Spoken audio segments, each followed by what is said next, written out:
Allergy മാറുന്നില്ല എന്ന് പരാതിപ്പെടുന്ന ആൾക്കാർ ഒരുപാട് പേരുണ്ട്. പക്ഷേ ഇങ്ങനെ പരാതിപ്പെടുന്നവരിൽ ഒരുപക്ഷെ ഈ 4 തരത്തിലുള്ള ആൾക്കാരുണ്ടാകാം, അല്ലെങ്കിൽ ഈ 4 തരത്തിലായിരിക്കാം അതിൻ്റെ കാരണം.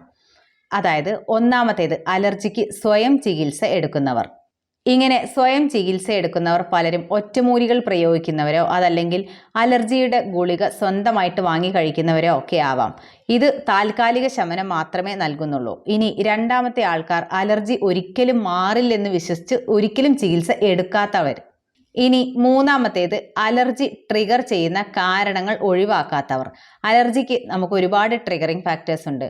പൂമ്പൊടി, അതല്ലെങ്കിൽ ചില ഭക്ഷണങ്ങൾ, ഇങ്ങനെ ഒരുപാടുണ്ട്. അപ്പോൾ ഇങ്ങനെയുള്ള കാരണങ്ങൾ ഒഴിവാക്കേണ്ടി വരും ചില സന്ദർഭങ്ങളിൽ. അപ്പോൾ അത് ചെയ്യാത്തവർ. നാലാമത്തെ കാറ്റഗറിയാണ് ഏറ്റവും പ്രധാനപ്പെട്ടത്. അതായത് അലർജി പൂർണ്ണമായിട്ട് മാറുന്നത് വരെ ചികിത്സ എടുക്കാത്തവർ.